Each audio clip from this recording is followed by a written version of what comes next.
ప్రార్థన చేసుకున్నాం. భాష ఒకసారి ప్రార్థన చేద్దాం.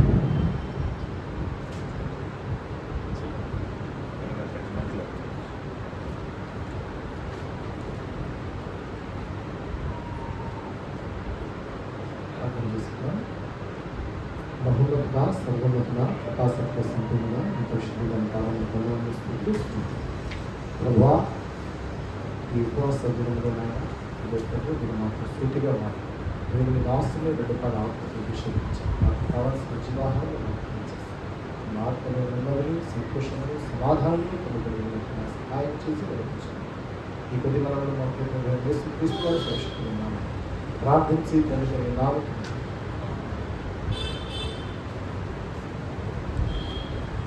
ప్రార్థించడానికి ప్రత్యేకమైన వందనాలు తెలియజేస్తున్నాం. అలాగే మీ అందరూ కూడా ప్రభువైన యేసుక్రీస్తు నామములో వందనాలు.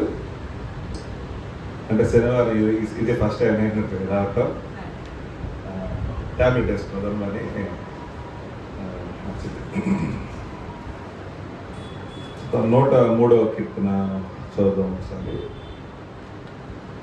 103వ కీర్తనలో ఒక 5 వచనాలు. నా ప్రాణమా యెహోవాను సన్నతించుము, నా అంతరంగమున ఉన్న సమస్తమా ఆయన పరిశుద్ధ నామమును సన్నతించుము. నా ప్రాణమా యెహోవాను సన్నతించుము, ఆయన చేసిన ఉపకారములలో దేనిని మరువకము. ఆయన నీ దోషములన్నిటినీ క్షమించువాడు, నీ సంకటములన్నిటినీ కుదుర్చువాడు. సమాధిలో నుండి నీ ప్రాణమును విమోచించుచున్నాడు, కరుణా కటాక్షములను నీకు కిరీటముగా ఉంచుతున్నాడు. పక్షిరాజు యవనము వలె నీ యవనము కృతదగుచుండినట్లు మేలుతో నీ హృదయమును తృప్తిపరచుచున్నాడు. చిన్న ప్రార్థన చేస్తాం. దేవా, నీ వందనాలు. ఈ శనివారం సాయంకాల సమయంలో ప్రభా ఈ విధంగా కూడుకొని ప్రార్థించడానికి మీరు ఇచ్చిన అవకాశాన్ని బట్టి వందనాలు, స్తోత్రాలు చెల్లిస్తున్నాను. ప్రభా, ఈ వాక్యం ద్వారా నాతో మా అందరితో కూడా మీరు సూటిగా మాట్లాడమని ఈ అవకాశం ఇచ్చినటువంటి సంఘాన్ని, సంఘ నాయకుల్ని మీరు దీవించి ఆశీర్వదించండి. నజరేయుడైన యేసుక్రీస్తు నామములో అడుగుచున్నాం తండ్రి, ఆమేన్. దావీదు ఈ కీర్తన రాస్తూ, నా ప్రాణమా యెహోవాను సన్నతించుము, నా అంతరంగమునున్న సమస్తమా ఆయన పరిశుద్ధ నామమును సన్నతించుము. నా ప్రాణమా యెహోవాను సన్నతించుము, ఆయన చేసిన ఉపకారముల్లో దేనిని మరువకము. ఇంతకీ ఎవరితో మాట్లాడుతున్నాడు ఈయన? తన ప్రాణంతో తాను మాట్లాడుకుంటున్నాడు. ఈ దినాల్లో ఎవరైనా అలాగా మాట్లాడుకుంటున్నారు అనుకోండి, కొంచెం వెనక దినాల్లో అయితే తనలో తాను మాట్లాడుకుంటూ వెళ్తుంటే వీడికి పిచ్చి పట్టింది కావాలి అనుకుంటున్నారు.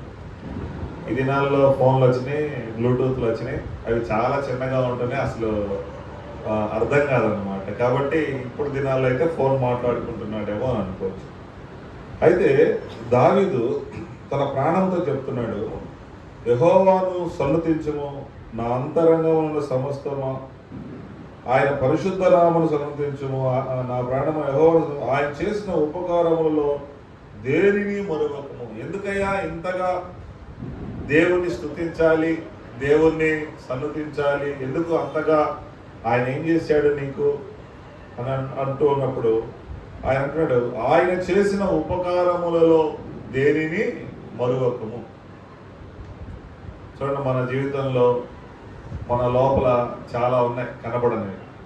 గుండె ఉంది, లివర్ ఉన్నాయి, కిడ్నీలు ఉన్నాయి, ఇవన్నీ కూడా.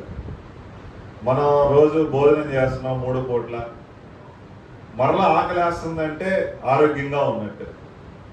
తిన్న అన్నం అరగలేదు అనుకోండి, ఇంచుమించు ఒక 500 రూపాయలు వదులుతాయి హాస్పిటల్కి వెళ్తే.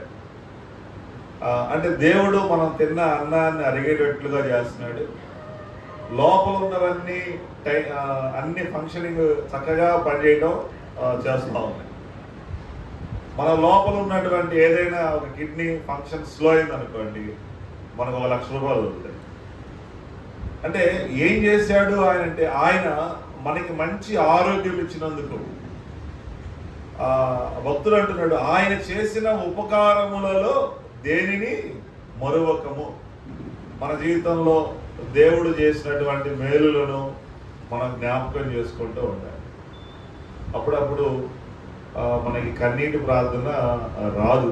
అంటే మన భక్తి లెవెల్లో ఇంకొంచెం లెవెల్లోకి వెళ్ళిపోయాం కాబట్టి ఎప్పుడైనా దేవుడు చేసినటువంటి మేలులు జ్ఞాపకం చేసుకున్నప్పుడు మన కళ్ళెంబటే కన్నీళ్ళు వస్తాయి. నేను చేశాను అనమాట. ప్రభు నా జీవితంలో నేను ఎక్కడ ఉండేవాడిని, ఎక్కడ తీసుకొచ్చాడు, ప్రభు ఏవేవి ఇచ్చాడు, ఇవన్నీ జ్ఞాపకం చేసుకున్నప్పుడు ప్రభు అసలు నేను ఎక్కడున్నాను, నా పరిస్థితి ఏంటి, నువ్వు ఇంతగా నాకు సహాయం చేశావు అని అవి ఆలోచిస్తూ ఉండగానే నా కళ్ళెమ్మట కన్నీళ్లు దారుతా ఉన్నాయి. కన్నీటి ప్రార్థన రావాలంటే ఇలా జ్ఞాపకం చేసుకోవాలని అప్పుడు నాకు అర్థమైంది. కాబట్టి మనం ఎప్పుడైతే దేవుడు చేసినటువంటి మేలులను మనం జ్ఞాపకం చేసుకుంటామో అంటే కృతజ్ఞత కలిగి జీవించటం. చూడండి, అప్పుడప్పుడు మన ఇళ్ళ ముందు, అంటే మీ ఇళ్ళ ముందు అంటే ఉండడం, మన ఇళ్ళ కొంచెం మాస్ ఏరియాలో ఉన్నప్పుడు కుక్కలు పెంచుకుంటూ ఉంటారు అక్కడక్కడ ఉన్న వాళ్ళంతా కూడా. మేము రత్నగిరి నగర్లో చేసినప్పుడు అయితే ఒక కుక్క అప్పుడు ఈనింది. అదేంటో పిల్లలు కనుక పుడితే వెళ్ళి చూసి వస్తారు సహజంగా హాస్పిటల్కి వెళ్ళి. ఒకవేళ పక్కింట్లో ఎవరైనా డెలివరీ అయితే వెళ్ళి చూసి వచ్చినట్టుగా మా పేటలో వాళ్ళందరూ వచ్చి దాన్ని చూడటం, దానికి ఒక పాల ప్యాకెట్ కొనుక్కొచ్చి దానికి పాలు పోయడం, ఏంట్రా ఇప్పించి అనుకునేవాడిని నేను. అంటే వాళ్ళు ప్రేమిస్తున్నారు, కుక్కలను కూడా వాళ్ళు ప్రేమిస్తూ ఉన్నారు.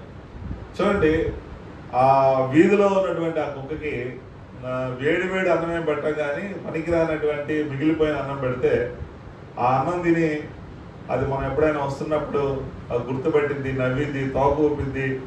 ఒకరోజు మనం ఎక్కడికైనా బయటికి వెళ్తే మన ఇంటి ముందు కాపలా కాస్తా ఉంటుంది. ఏమిటా ఎందుకు అంటే, నువ్వు నాకు ఒకరోజు అన్నం పెట్టావు, నా ఆకలి తీర్చావు, కాబట్టి నేను నీకు కృతజ్ఞత కలిగి ఉండాలని అంటుంటారు కదా. కుక్కకున్నంత విశ్వాసం కూడా నీకు లేదురా అంటూ ఉంటారు. కాబట్టి దేవుడు చేసినటువంటి మేలులు మనం మర్చిపోకూడదు. అదే అంటున్నాడు భక్తుడు. ఏమంటున్నాడంటే, ఆయన చేసిన ఉపకారములలో దేనిని మరువకము. చూడండి, ఇశ్రాయేలు ప్రజలు 430 సంవత్సరాలు బానిసత్వంలో ఉన్నారు, దాసత్వంలో ఉన్నారు. బైబిల్లో ఒక చోట ఏమని రాశారంటే ఇనప కొలిమి. వాస్తవానికి ఇనప కొలిమిని ఎక్కడ వాడతారన్నా ఈ మొలాట్లు, సుత్తులు, గడ్డ పొలుగులు సానబెట్టడానికి, అంటే భయంకరమైన హీట్ చేసి మొలాటి దెబ్బలు కొడతా ఉంటారు.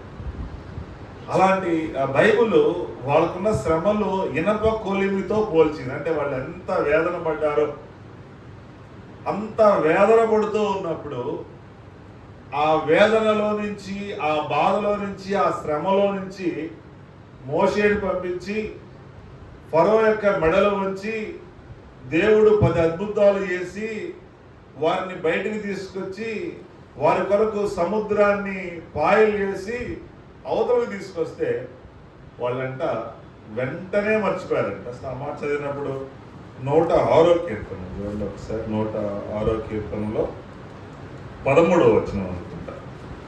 106వ కీర్తన 13వ వచనంలో, అయినను వారు ఆయన కార్యములను వెంటనే మరచిపోయిరి, ఆయన ఆలోచన కొరకు కనిపెట్టకొనకపోయిరి, అరణ్యములో వారు బహుగా ఆశించిరి. వెంటనే మర్చిపోయారంట. దేవుడు 430 సంవత్సరాల బానిసత్వంలో నుంచి విడిపించి ఇనప కొలిమి లాంటి ఆ శ్రమలలో నుంచి వాళ్ళని విడిపిస్తే వాళ్ళు వెంటనే మరిచిపోయి దేవుడు నియమించినటువంటి మోషే మీదకి తిరుగుబాటు చేసి వాడంతా వీడంతా అని గొణిగి సనిగి దేవునికి ఒక ఆయాసకరముగా వాళ్ళు మారిపోయారు. అప్పుడు దేవుడు ఒక మాట అన్నాడు, వీళ్ళెవ్వరూ నా విశ్రాంతిలో ప్రవేశించరని అని ఆయనే ప్రమాణం చేసుకున్నాడు. ఒకవేళ నేను మళ్ళా మనసు మార్చుకుంటానేమో, వీళ్ళెవ్వరూ నా విశ్రాంతిలో ప్రవేశించరు.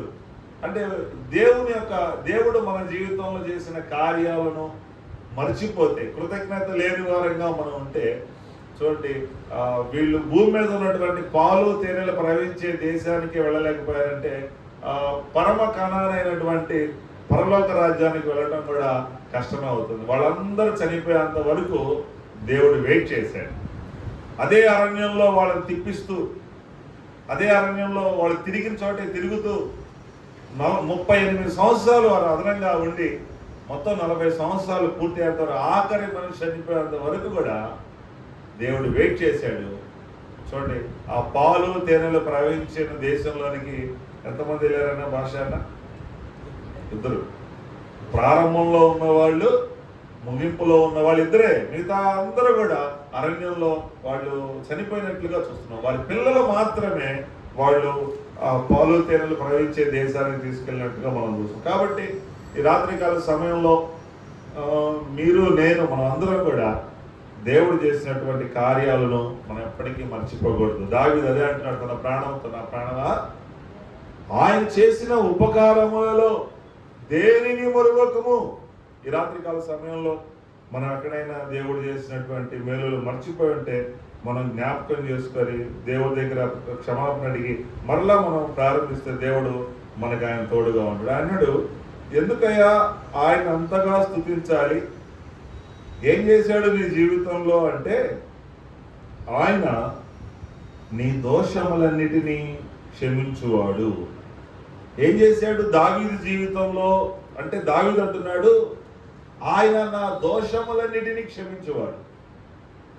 లోకంలో చాలా మంది అన్నదానం చేస్తుంటారు, వస్త్రదానం చేస్తుంటారు, భూదానం చేస్తుంటారు, ఏదో రకరకాల దానాలు చేస్తారు. ఎందుకు చేస్తారన్నా? వాళ్ళ పాపాలు పోవాలని, పాపం పోయి పుణ్యం రావాలని ఎన్నెన్నో కష్టపడుతుంటారు. ఉదయాన్నే చలికి లేచి 4 గంటలు లేచి చల్లనీళ్ళు పోసుకొని, ఒకసారి నేను ట్రై చేశాను, చెప్పులు లేక నేను దూరం నడవగలను, 4 అడుగులు కూడా వేయలేకపోయాను. అమ్మో ఇదేదో మన వల్ల కాదురా బాబు, ఇంట్లోనే బయట అసలు రోడ్డు మీద. ఆ కఠోరమైన దీక్ష ఎందుకు చేస్తున్నావు బ్రదర్ అని మనం అడిగితే, నా పాపాలు పోవాలండి. మనిషి తన పాపాలు పోగొట్టుకోవడానికి ఎన్నెన్నో ప్రయత్నాలు చేస్తున్నాడు, ఎక్కడెక్కడికో వెళ్తూ ఉన్నాడు. కానీ దావీదు అంటున్నాడు, ఎందుకు నేను ఆయన్ని స్తుతించాలో తెలుసా? నేను ఎందుకు అంతగా ఆయన్ని పొగుడుతున్నానో కొనియాడుతున్నా అంటే, ఆయన నా దోషములన్నిటినీ క్షమించాడు కదా. యేసు ప్రభు వారిని యోహాను భక్తుడు యోహాను సువార్త, ఇదిగో లోక పాపముల మోసుకొని పోవు దేవుని గొర్రెపిల్ల. ఆయన మనందరి కొరకు, మనందరి పాపముల నిమిత్తం ఇదిగో ఆ కలువరి శిలువలో ఆయన ప్రాణం పెట్టాడు. ఆయన భూమికి ఆకాశానికి 3 మేకుల మధ్య 6 గంటల సేపు వేలాడుతూ 1-40 కోడా దెబ్బలు తిని గాయాల పాలై రక్తం గార్చి తలకి ముళ్ళ కిరీటం పెట్టుకొని ఆయన శిలువలో మరణించాడు. కాబట్టి ఎవరైతే యేసు ప్రభు దగ్గరికి వస్తారో, పాపిని ప్రభు అని అంటారో, వారి పాపాలన్నింటిని క్షమించి దేవుడు మనకి ఏం చేస్తున్నాడంటే పరిశుద్ధతను కలగజేస్తావు. ఎవరైతే పాపిని ప్రభువా నువ్వు నా కోసం చనిపోయావు, నువ్వు నా కోసం తిరిగి లేచావు, నేను పాపిని ప్రభువా అని ఎవరైతే తన నోటితో ఒప్పుకొని దేవుణ్ణి విశ్వసిస్తారో, వారి పాపాలన్నీ కూడా ఆయన మీద వేసుకున్నాడు. అంటే పాపాలు ఏమైపోయినాయి అంటే, చూడండి, ఎవరికైనా ధర్మశాస్త్రం ధర్మం చెప్పింది, ఈ మురళి చాలా పాపండి, చాలా ఘోరమైన ఘోరాలు చేశాడు, ఇతను మరణశిక్షకి కారకుడు అన్నప్పుడు ఈ మురళి ఏం చేస్తున్నాడు? దేవుని పాదాలు అయ్యా నేను పాపిని అని ఒప్పుకుంటూ ఉన్నాడు. కాబట్టి ఆ ధర్మశాస్త్రంతో చెప్పాడు, అతని పాపాలు నా ఖాతాలో రాసుకో అని చెప్పాడు. నేను విడుదల పొందాను, నేను అనుభవించాల్సినటువంటి శిక్ష నా ప్లేస్లో యేసయ్య నిలబడి ఆ శిక్ష అనుభవించి నన్ను స్వతంత్రులుగా చేశాడు, నా మీద దెబ్బపడనీయకుండా చేశాడు. కాబట్టి భూమి మీద యేసు ప్రభు వారికి చూడండి పాపాలు క్షమించే అధికారం ఇవ్వబడింది. చాలా సందర్భాల్లో ఆయన ఈ పదం వాడుతూ వచ్చాడు. ఒకసారి పాపాత్మురాలు వచ్చింది, అక్కడ కూడా ఆ పరిశీలన అనుకుంటున్నారు, ఇతనెవరు పాపాలు క్షమించడానికి దేవుడు కదా అంటే, భూమి మీద మనిషి కుమారుడికి పాపాలు క్షమించే అధికారం ఇవ్వబడింది అని చెప్పాడు. ఒకసారి పక్షవాయు రోగాలని ఆ ఇంటిపై నుంచి దించినప్పుడు అందరూ ఏదో జరుగుతుందంటే, బాబు కుమారుడు భయపడద్దు, ధైర్యంగా ఉండి నీ పాపాలు క్షమించడం. అక్కడ ఉన్నవాడు కూడా ఎవరు ఇతనికి ఆ పాపాలు క్షమించే అధికారం దేవుడు కదా అంటే, ఆయన అంటే ఇదిగో భూమి మీద మనిషి కుమారునికి పాపాలు క్షమించే అధికారము ఇవ్వబడింది. కాబట్టి ఎవరైతే వారి పాపాలు క్షమించబడతాయో, ప్రకటన గ్రంథం 20-14 అంటాడు, ఎవరి పేరైనను జీవ గ్రంథంలో కనబడని ఎడల ఆరని అగ్నిగుండంలో పడవేయబడును, ఇది 2వ మరణం కదా. ఏదైనా పథకాల్లో మన పేరు రాకపోతే బాధపడతాం, అయ్యో అనుకుంటాం, దానికోసం ఏదైనా రికమెండేషన్ నేర్చుకోవడానికి ప్రయత్నం చేస్తాం. కొంతమంది విశ్వాసులు ఎదుగాక అప్పుడు ఆ మధ్య బటన్ నొక్కినప్పుడు కొంచెం లేటుగా పడుతుండే. ఈ విశ్వాసులకు ఆత్మ ఆయన పాస్ గారు ప్రార్థన చేయవా, ఒకవేళ పడితే నీకు ఒక 500 ఇస్తాం. సరే ఆ మొక్కుంది కదా అని మేము కూడా కాస్త బలవంతం చేస్తే మా ప్రార్థన ఆయన నొక్కింది ఎట్టకొట్ట పడేది తెల్లారి. ఆ మొక్కున్నందుకు 500 ఇచ్చి మందిరంలో ఇచ్చేవాడు. కాబట్టి ఆయన చేసినటువంటి ఉపకారములలో దేనిని మరొకమని చెప్తూ ఉన్నాడు. చూడండి, ఎవరి పేరైనా జీవగ్రంథంలో కనబడకపోతే, ఒకవేళ పథకంలో మన పేరు కనబడకపోతే బాధపడతాం. వీటిలో మనం బాధపడాల్సిన అవసరం లేదు. కానీ రేపు మనం పరలోకి వెళ్ళినప్పుడు కూడా ఒక పట్టికేస్తాడు, ఎవరి పేరైనా జీవగ్రంథంలో కనబడకపోతే 6 అగ్నిగుండంలో పడేస్తాడు. ప్రకటన 20:14 మనకు ఆ మాటలు కనిపిస్తున్నాయి. ఎప్పుడు మన పేరు ఆ జీవగ్రంథంలో నోట్ చేయబడుతుంటే ఆ మనిషి నేను పాపిని ప్రభువా నన్ను క్షమించని ఆ ప్రభువుని నమ్ముకొని విశ్వసించి ఆ మారు మనసు పొంది నీటి బాప్తీసం తీసుకుంటాడో అప్పుడు అతని పేరు జీవగ్రంథంలో రాయబడుతుంది. చాలా మంది మందిరానికి వస్తారు కానీ ఆ బాప్తీసం తీసుకోవడానికి వెనకాడుతూ ఉంటారు. చూద్దాంలే అనుకుంటూ ఉంటారు. అయితే సమయం ఎప్పుడు వస్తుందో మనకైతే తెలియదు. అందుకని ప్రభు అంటే నేడే మిక్కిలి అనుకూల సమయం, ఇప్పుడే మీరు త్వరగా లోబడండి అని చెప్తుంటారు. అయితే చాలా మంది కొంతమంది లోబడరు. అయితే మనం లోబడిన వెంటనే మారు మనసు పొంది నీటి బాప్తీసం తీసుకోవడం ద్వారా మన పేరు జీవగ్రంథంలో రాయబడుతుంది. జీవగ్రంథంలో రాయబడటం వల్ల అప్పుడు మన పాపం నుంచి మనకి విడుదల దొరుకుతుంది. కాబట్టి యేసు ప్రభు గారు ఏం చేశారంటే మనం వెల చెల్లించలేని యేసు ప్రభు గారు దేనితో మనల్ని విడిపించారంటే పేతురు గారు రాస్తారు, వెండి బంగారముల వంటి క్షయమైన వస్తువుల చేత మీరు విడిపించబడలేదు కానీ అమూల్యమైన నిష్కళంకమైన గొర్రెపిల్ల రక్తం ద్వారా మీరు వెల కట్టలేని రక్తము ఆయన మన కోసం వెలగా చెల్లించి మనల్ని విడిపించాడు. కాబట్టి ప్రియ దేవుని బిడ్డలారా, ఇక్కడ దావీదు అంటున్నాడు, ఆయన నీ దోషములన్నిటినీ క్షమించాడు. కాబట్టి నా పాపాలన్నీ క్షమించాడు. కాబట్టి నేను ఆయన స్తుతించకుండా ఉండలేను. చూడండి, బైబిల్లో ఓ ధనవంతుడు ఉన్నాడు, చాలా సంపాదించాడు. ఏమన్నాడు, నా ప్రాణమా తినము త్రాగము సుఖించము ఎంజాయ్ చేయి, చాలా సంవత్సరాలకి సరిపడినంత నీకు అన్నాడు. కానీ ఏమన్నాడు దేవుడు, ఓటి వెర్రివాడా ఈ రాత్రే నేను పిలుస్తున్నాను. ఎలా 90 కీర్తనలు ఏమంటుందా, నరులారా తిరిగి రండి.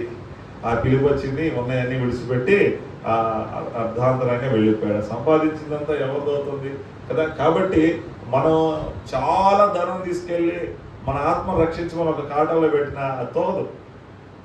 ఒకవేళ అలాంటి అవకాశం ఉంటే అసలు పరలోకమంతా ధనవంతులతో నిండిపోయేదాము. ముఖ్యమంత్రులు, ప్రధానమంత్రులు, ఈ రాజులతో నిండిపోయారు. అందుకు వాళ్ళకి చాలా ధనం ఉంటుంది కాబట్టి కొనిపడేసేవాడు.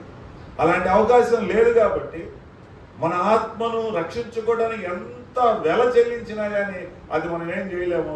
కాబట్టి మన పేరు జీవగ్రంథంలో ఉండాలంటే యేసయ్య దగ్గరకు వచ్చి ఇదో నేను పాపిని ప్రభువా అని ఎవరైతే ఒప్పుకుంటారో, వారి పాపాల విషయం పశ్చాత్తాపడి మారు మనసు పొంది రక్షణ పొందుతారో చూడండి, అప్పుడు వారి పేరు జీవగ్రంథంలో నిలబడుతుంది. కాబట్టి ఆయన అంటాడు, ఆయన నా దోషములన్నిటినీ క్షమించాడు కాబట్టి నేను ఆయన స్తుతిస్తాను. మన లోకంలో మనుషులు పాపాలు పోవడానికి ఎన్నెన్నో ప్రయత్నాలు చేస్తారు కానీ అవేవి కూడా ఆ మనిషి యొక్క పాపాల నుండి విడుదల చేయలేదు. కాబట్టి ఈ రాత్రి కాల సమయంలో ఇంకా ఎవరైనా మారు మనసు పొందకపోతే మంచిది, అవకాశం ఉన్నప్పుడే మీరు సద్వినియోగం చేసుకోవాలి కదా. ఒక్కొక్కసారి తెలుగులో ఒక సామెత ఉంటుంది, ఆలస్యం అమృతం విషం. ఆలస్యం అయితే అమృతం కూడా ఏమైపోతుంది అంటే విషయం అయిపోతుంది. రోజులు ముంచుకొస్తా ఉన్నాయి, వార్తలు చూస్తూ ఉంటే భయం వేస్తూ ఉంటుంది. ఆ ఉత్తరప్రదేశ్లో బైబుల్ ఉందని అరెస్ట్ చేస్తారు, వాక్యం చెప్తుంటే అరెస్ట్ చేస్తారు, ప్రార్థన చేసుకుంటుంటే అరెస్ట్ చేస్తున్నారు కదా. ముందు నెలలో స్వస్థత ప్రార్థనలు చేస్తే అరెస్ట్ చేస్తున్నారు. ఈ కొన్ని రాష్ట్రాలు స్వస్థత ప్రార్థన చేయకూడదు. ఇట్లాగా ఎన్నెన్నో ఆటంకాలు జరుగుతున్నప్పుడు అవకాశం ఉండగానే మనం ఏం చేయాలంటే దాన్ని సద్వినియోగం చేసుకోవాలి. అంతా మనకున్న వెసులుబాటు, ఈ వెసులుబాటు రేపు ఉంటుందో లేదో తెలియదు. ఈ రోజే మంది, రేపు మంది కాదు. కాబట్టి జక్కయ్యని పిలవంగా జక్కయ్య వెంటనే స్పందించాడు. కానీ మన జీవితంలో కూడా రక్షణ పొందుకోకపోతే రక్షణ పొందుకోండి, త్వరగా మారు మనసు పొందండి. మనం ఇంకొక మాటలోకి వెళ్తే, ఆయన నీ సంకటములన్నిటినీ కుదుర్చువాడు. ఎందుకు ఆయన అంతగా స్తుతించాలంటే నా రోగాలన్నిటినీ ఆయన నయం చేస్తున్నాడు. మానసిక శారీరకమైనటువంటి రోగాలన్నిటిని కూడా ఆయన నయం చేసే దేవుడే ఉన్నాడు కదా. బైబిల్ అంటాడు, స్వస్థపరచు యెహోవాను నేనే నిన్ను స్వస్థపరుస్తాను. ఆయన పరమ వైద్యుడు, ఆరోగ్య ప్రదాత, ఆయన వాక్కును పంపించి బాగు చేసే దేవుడు కదా. ఒక రోజు ఒక శతాధిపతి వచ్చాడు ఆయన దగ్గరికి, పాస్టర్ గారు మా దాసుడు కొంచెం బాగలేదంటే, ఎందుకంటే మీరు మాట చెప్పండి ఆ అబ్బాయి బాగుపడతాడంటే, ఆయన తన వాక్కును పంపించి బాగు చేశాడు. ఒకరోజు కానాను స్త్రీ వచ్చింది, వాళ్ళ అమ్మాయి దెయ్యం బట్టి బాధపడి పాస్టర్ ఏసఐని బ్రతిలాడుతూ ఉంటే, ఏసఐ అన్నాడు లేదమ్మా అంటే, బ్రతిలాడినప్పుడు నువ్వు వెళ్ళు మీ అమ్మాయి స్వస్థ పొందిందంటే, ఆయన తన వాక్కును పంపించి బాగు చేసే దేవుడే, పరమ వైద్యుడైనటువంటి దేవుడే అన్నాడు, ఆరోగ్య ప్రదాత అయినటువంటి దేవుడు అన్నాడు, నిన్ను స్వస్థపరిచి యెహోవాను నేనే అన్నాడు. కాబట్టి ఆ పేతురు పత్రికలో ఇదిగో ఆయనకి తగిలినటువంటి గాయాల్లో దెబ్బల్లో అంట మనకి స్వస్థత ఉందని యెషయా గ్రంథంలో కనపడింది, పేతురు గ్రంథంలో కనపడింది. కాబట్టి ఈ వాగ్దానాలన్నీ కూడా మనం ఏం చేయాలంటే ఎత్తుపట్టి మనకు అనారోగ్యం ఉన్నప్పుడు ప్రభువా నన్ను బాగు చేయమంటే ఆయన మనల్ని బాగు చేసినటువంటి దేవుడే కదా. ఒక సందర్భంలో చూడండి, పక్షవాయుగలిగినటువంటి వ్యక్తికి 4 స్నేహితులు ఉన్నారు. వాళ్ళు ఏం చేశారంటే యేసుప్రభు ఎక్కడ ఉన్నారు అని మంచంతో సహా మోసుకొని వచ్చారు. ఆ ఇంట్లోకి వెళ్ళడానికి అవకాశం లేదు. ఏం చేశారక్క, ఇంటిపై ఎక్కారు, పెంకులింపు తీశారు, ఆ మనిషి బట్టి అంత సందు చేశారు, తాళ్ళతో గట్టి దించారు. నాకు అనిపిస్తుంది ఆ ఇంటికి వాళ్ళు ఎట్లా ఒప్పుకున్నారు. ఆగవయ్యా యేసుప్రభు వస్తాడు కాసేపు, ఇదేదా ఇప్పుడు ఇంట్లోకి వెళ్ళాము, బయటకు రావాల్సిందే, అరగంట కాదు, గంటకైనా రావాలి, గంట కాదు 2 గంటలకైనా రావాల్సిందే కదా. ఆకు మా పెంకులని ఎప్పుడు తీసుకు అట్లాగా అవన్నీ మళ్ళీ ఎవరు కప్పుతారు, అది పెద్ద ప్రాసెస్ కదా. మరి ఆ ఇంటికి వాళ్ళని ఎట్లా ఒప్పించారు చూడండి. ఒక మనిషిని పైకి లేపడం అనేది సాధారణమైన విషయం కాదు. నేను అనుకునేవాడిని ఆ మనుషులు అంత పెద్ద బరువు ఉండరేమో అనుకునేవాడిని. సేవకు వచ్చిన తర్వాత అప్పుడప్పుడు కొంతమంది సేవ విశ్వాసులు కాలం ముగించినప్పుడు, లేకపోతే తెలిసిన పరిశుద్ధులు వచ్చినప్పుడు, అరే మనం కూడా మోద్దాం ఒకసారి, అంటే చెప్పడమే కానీ చేయట్లేదని వెళ్ళి ఒకసారి మోస్తే మొయ్యలేకపోయారు, నా వల్ల కాలేదు అసలు. అని ఇంత మనిషి ఆయన చూస్తే చాలా గాలికి ఎగిరిపడి ఉంటాడు, అట్లా అని ఇంత బరువు అయిపోయాడు అంటే మనిషిని లేపడం అనేది కష్టం అని నాకు అప్పుడు అర్థమైంది. మరి 4 మనుషులు ఎలా అసలు ఆ మనిషిని ఇంటి పైకి లేపి సందు వేసి అంత దించి అంటే నేను అనుకుంటే ఈ రోజుల్లో పెద్ద ట్రైన్ తీసుకురావాలి, ట్రైన్ తీసుకొచ్చి అంత పెద్ద రిస్క్ తీసుకోవాలి. ఆ ప్యాట్లో వాళ్ళు ఆ లైన్లో ఉన్నదని అనుకుంటున్నారు, ఇప్పుడు ఏదో పెద్ద అద్భుతం జరగబోతుందని అనుకుంటున్నారు. ఆ లోపల ఉన్న శాస్త్రులు పరిశీలన అనుకుంటున్నారు, ఇప్పుడు ఏదో జరగబోతుందని అనుకుంటున్నారు. కానీ తీరా దిగిన తర్వాత ఆయన అన్నాడు నిర్మూలంగా, కుమారుడా భయపడకు, నీ పాపాలు క్షమించబడ్డాయి అన్నాడు. అందుకనే అది పెద్ద వాళ్ళకి అంత పెద్దగా అనిపించలే కదా. ఎవరైనా బాగా తలనొప్పి వచ్చి బాధపడుతూ పాస్టర్ గారు ప్రార్థన చేయడం అనుకోండి, అక్క భయపడవాలి, నీ పాపాలు క్షమించబడ్డాయి అంటే పాస్టర్ గారు ముందు పాపాల గురించి పాపాల సంగతి తర్వాత తలనొప్పి గురించి ప్రార్థన చేయాలంటారు. ఒక్కోసారి కొంతమంది విశ్వాసాలు ఎలా ఉంటారంటే నేను ప్రార్థన చేస్తా ఉంటాను, అంశం మర్చిపోయా ఇంకా చేస్తాను అనుకో, ఒక గుర్తుంది అనుకో, ఈలోపు నేను మర్చిపోయాక నాకు గుర్తు చేస్తుంటాను, ఆ అంశం గురించి గుర్తు చేస్తా ఉంటాను. మరి వాళ్ళు తీవ్రమైన అనారోగ్యంతో వచ్చారు, కానీ యేసుప్రభు వారు ఏమన్నారు, అయ్యా నీ పాపాలు క్షమించబడి అంటే అదే అంటే వాళ్ళందరికీ కాస్త నిరుత్సాహపడ్డారు. కానీ యేసుప్రభు వారు ఏం చేశారంటే నా భాషలో 1000 రూపాయలు అడిగినడికి 1,00,000 రూపాయలు ఇచ్చాడు. 1000 రూపాయలు అడిగినడికి 1,00,000 రూపాయలు. రోగంతో చచ్చిపోయినా మనం పరలోకం వెళ్తాం, కానీ పాపంతో చచ్చిపోతే మాత్రం పరలోకం వెళ్ళాం. లాజరు రోగంతో చచ్చిపోయాడు, కానీ ఆయన చనిపోయినప్పుడు దేవతలు భూమి మీద దిగొచ్చి ఆయన తీసుకుని వెళ్ళారు. చూడండి, కాబట్టి కొన్ని సందర్భాల్లో మనలో ఉన్న రోగం నయం అవ్వకపోవడానికి కూడా కారణం మన పాపాలు అడ్డుగా ఉంటాయి. ఎప్పుడైతే మనం పశ్చాత్తాపడి పాపిని క్షమించని అడుగుతామో అది క్లియర్ అవుతుంది అనమాట. వెంటనే వాళ్ళందరూ ఇందాక చెప్పాను కదా, అట్లాగా అనుకుంటూ ఉన్న సందర్భంలో అన్నాడు, ఈ మనిషి పాపాలు క్షమించబడే అని చెప్పడం తేలిక, లేకపోతే నీ పరిపెత్తుకొని నడవమని చెప్పడం తేలిక అన్నప్పుడు పాపాలు ఇప్పుడు ఒకసారి కొంతమంది విశ్వాసులు అడ్డం తగులుతారు, పాస్టర్ గారు త్యాచమంటుంటారు. అప్పుడు మేము అంటాం, అమ్మ ప్రార్థన చేద్దాం, ప్రార్థన చేసి ఏ విషయం చేద్దాం అనగానే ఎంత పెద్ద సంఖ్యలో అయితే తెగిపోతాయి, అంటే ఫ్రీనెస్ వస్తుంది, వెళ్ళిపోవచ్చు, ముందు అక్కడి నుంచి తప్పించుకోవచ్చు. కానీ వాళ్ళు అన్నారు, అవును క్షమించబడ్డాయని చెప్పడం తేలికే, అయినయో లేవో తర్వాత సంగతి తెలియదు, కానీ ఆ పరిపెత్తుకు నడవడం అనేది కష్టం కాబట్టి అన్నప్పుడు అంటున్నాడు, కుమారుడు లేచి నీ పరిపెత్తుకున్నాడు అంటే వాళ్ళందరి ముందు అతడు లేచి దిగ్గుని లేచి ఆ పరిపెత్తుకొని ఆ మంచం ఎత్తుకొని వాళ్ళందరూ చూస్తూ ఉండగానే ఆయన వెళ్ళిపోయాడు. అంటే ఆయన మన సంకటములన్నిటినీ కూడా బాగు చేసే దేవుడే, మన రోగాలన్నింటినీ కూడా బాగు చేసే దేవుడే. 12 ఏళ్ల నుంచి రక్తస్రావం వెళ్ళినటువంటి స్త్రీ చూడండి, అనేక మంది వైద్యుల దగ్గరికి వెళ్ళి అనేక తిప్పలు పడి ఉన్న ఆస్తినంతా పోగొట్టుకొని చివరికి యేసుప్రభువు వారు బాగు చేస్తారని తెలుసుకొని ఆయన అనుకుంటుంది, నేను ఆయన వస్త్రపు చెంగును ముట్టినా చాలని అనుకుంటాను, నేను స్వస్థత పొందుతానని అనుకుంటుంది. చూడండి, ఈ సందర్భంలో ఆమె వెనకమాలగా వెళ్ళింది, యేసుప్రభు యొక్క వస్త్రపు చెంగు ముట్టుకుంది, వెంటనే ఆమె రక్తధార కట్టింది. ఆయన అంటున్నాడు, పేతురు ఎవరో నన్ను తాకారంటే, ఏది ప్రభు ఇంతమంది నేను మీద మెడబడుతూ నేను తాకుతూ ఉండగా ఎవరో తాకారంటే, లేదు లేదు లేదు, అందరూ తాకింది వేరు, ఈ మనిషి తాకింది వేరు, నాలో ఉన్న ప్రభావం నాకు తెలియకుండానే బయటికి వెళ్ళిపోయింది. అంటే ఇక్కడ చూడండి, తన స్వస్థత గురించి ఏ టైంలో స్వస్థత పొందాలో ఆమె నిర్ణయించుకుంది, ఎక్కడ పొందుకోవాలో ఆమె నిర్ణయించుకుంది. అసలు యేసు ప్రభుతో సంబంధమే లేకంటే ఆమెలో ఎంత విశ్వాసం ఉందో చూడండి. కాబట్టి మనం కూడా ఎప్పుడైతే దేవుని స్తుతిస్తామో, స్తుతించడం వల్ల ఏం జరుగుతుంది అంటే మన స్థితిగతులన్నీ కూడా దేవుడు మార్చివేస్తాడు. ఆయన అంటున్నాడు, నిన్ను స్వస్థపరచు యెహోవా అని. దావీదు ఎందుకయ్యా అంతగా దేవుని స్తుతించాలంటే, ఆయన నా దోషములన్నిటిని క్షమించాడు, ఆయన నా సంకటములన్నిటినీ కుదిర్చాడు. ఇంకొక మాట అంటున్నాడు, ఏ మాట అంటున్నాడంటే,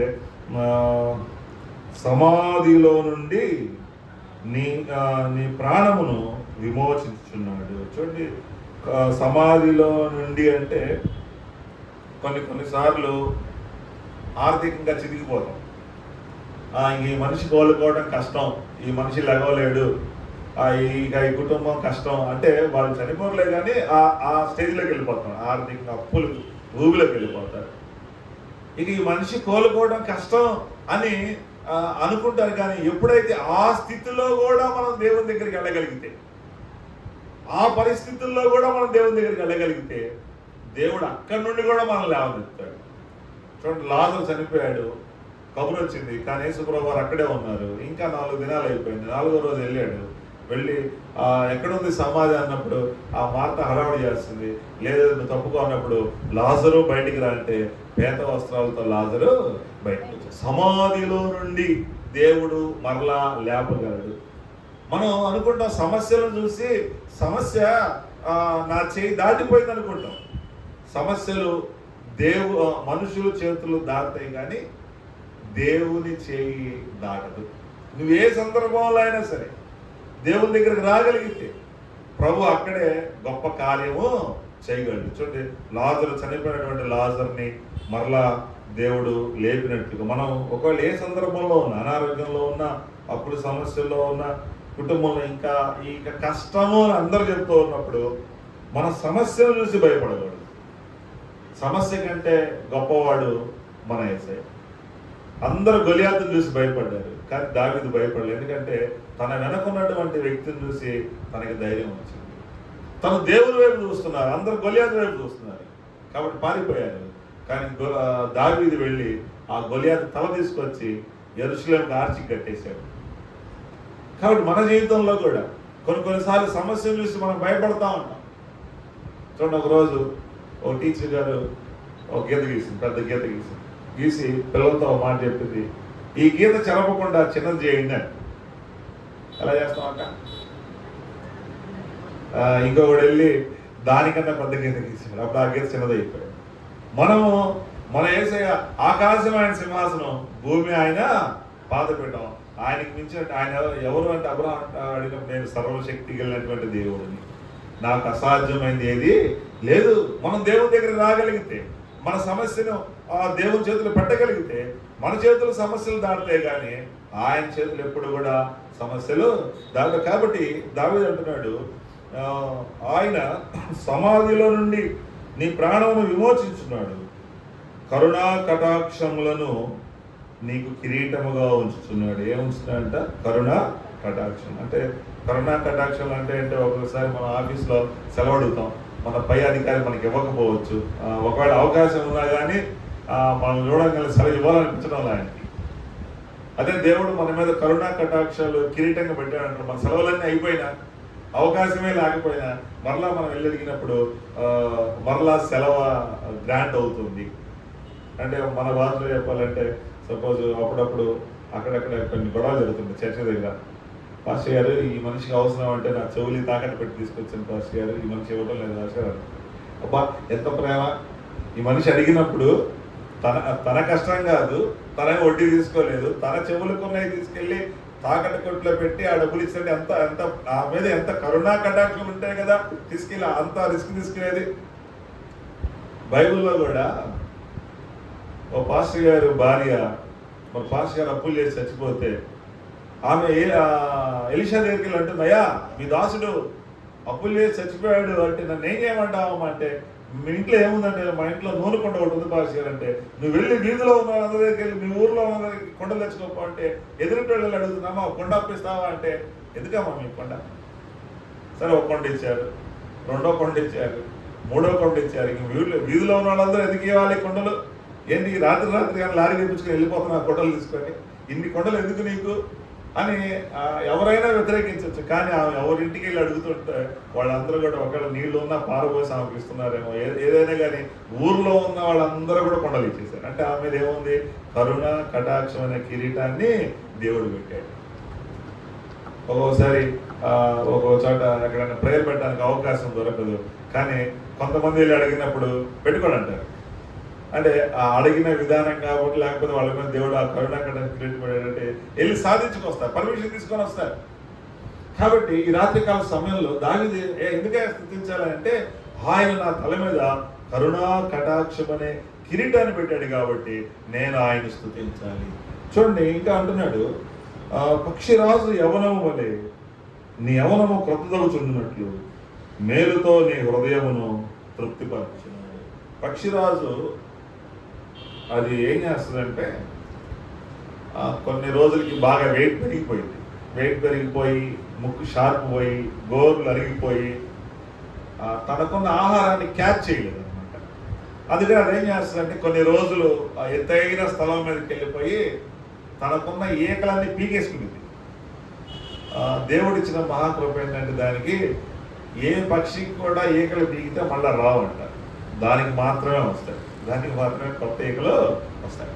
ఎప్పుడైతే అది అన్నం తినకుండా ఎత్తైన ప్లేస్లో ఉందో వెయిట్ లాస్ అయిపోతుంటుంది.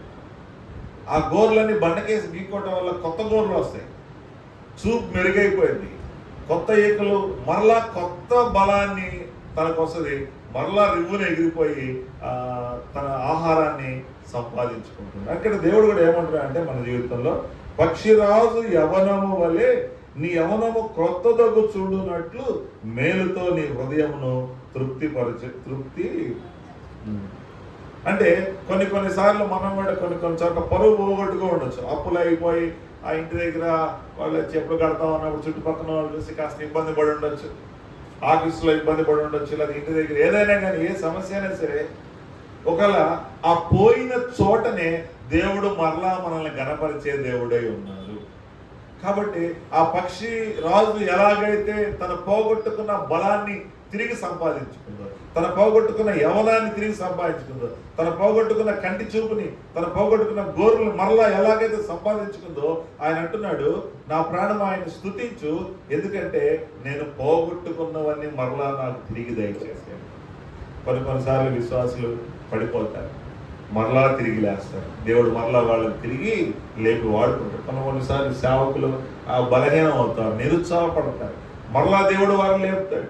చూడండి, కాబట్టి దేవుని బిడ్డలారా, దావీదు అంటున్నాడు, నా ప్రాణమా యెహోవాను సన్నిధించుము, నా అంతరంగం ఉన్న సమస్తమా ఆయన పరిశుద్ధ నామమును సన్నిధించుము, నా ప్రాణమా యెహోవాను సన్నిధించుము, ఆయన చేసిన ఉపకారములో దేనిని మనకు. ఎందుకంటే ఆయన మన పాపాలు క్షమించే దేవుడిగా ఉన్నాడు, మన రోగాలను బాగు చేసే దేవుడిగా ఉన్నాడు, సమాధిలో నుండి మన ప్రాణాన్ని విమోచించే దేవుడై ఉన్నాడు, మన మీద కరుణా కటాక్షములని కిరీటంగా ఉంచే దేవుడై ఉన్నాడు. పక్షిరాజు యవనం వలె మరలా నీ యవనం కొత్తదవుచున్నట్లు మేలుతో నీ హృదయమును తృప్తిపరచడం, మనం పోగొట్టుకున్నవన్నీ కూడా దేవుడు తిరిగి మరలా మనకి దయచేస్తానని చెప్తున్నాడు. కాబట్టి మనం ప్రతిరోజు కూడా దేవుణ్ణి స్తుతించాలి. ఎప్పుడైతే మనం స్తుతిస్తామో స్తుతి మన స్థితిగతులన్నిటిని కూడా మార్చివేస్తుంది. ప్రార్థన చేసుకోండి. దయగలిగిన మహారాజా, ప్రేమ కలిగినటువంటి మహాతండ్రి, నీకు వందనాలు ప్రభా. ఈ శనివారం ఈ సాయంకాల సమయంలో మందిరంలో చేరి ప్రార్థించడానికి మీరు ఇచ్చిన అవకాశాన్ని బట్టి వందనాలు, స్తోత్రాలు చెల్లిస్తూ ఉన్నాం. ఈ పరిచర్యను మీరు దీవించండి, ఆశీర్వదించండి. ఈ పరిచర్యలో ఉన్న నాయకులందరినీ కూడా మీరు జ్ఞాపకం చేసుకోండి. జాన్యువస్లో అన్నిటి మంచి ఆరోగ్యం ఇవ్వండి, వారి కుటుంబాన్ని మీరు దీవించి ఆశీర్వదించండి. సేవకులను జ్ఞాపకం చేసుకోండి ప్రభు. అయ్యా, మరి ఈ దినం రేపటి దినం కొరకు సిద్ధపాటు అవుతూ ఉండగా బిడ్డలందరినీ కూడా మీరు పరిశుద్ధపరచండి, పవిత్రపరచండి. రేపటి దినం, రేపు ఆదివారం మాకు దీవెనకరంగా, ఆశీర్వాదకరంగా మార్చండి. పునరుద్ధానపు శక్తిని ప్రతి ఒక్కరూ పొందుకున్నట్లుగా మీరు సహాయం చేయండి. రేపటి దినం నాయన విశ్వాసులందరూ కూడా మందిరానికి పాల్గొనడానికి మీరు సహాయం చేయండి. ఎవరికి ఎటువంటి ఆటంకాలు కలగకుండా మీరు సహాయం చేయండి. దావీదు స్తుతించినట్లుగా నాయన మేము కూడా మిమ్మల్ని స్తుతించే మనసు, మా దోషాలన్నింటినీ క్షమించారు, మా సంకటాలన్నింటినీ కుదిర్చారు, సమాధుల నుండి మమ్మల్ని లేవనెత్తారు ప్రభావ. పక్షిరాజు ఎవరో వలె మరలా మాకు మేలుతో మీరు తృప్తిపరుస్తూ వచ్చారు. ఆయన ఈ మేళ్ళన్నీ మీరు మాకు దయచేయమని నజరేయుడైన యేసుక్రీస్తు నామములో అడుగుచున్నాం తండ్రి. ఆమేన్. అవకాశం ఇచ్చిన మీ అందరికీ ప్రత్యేకంగా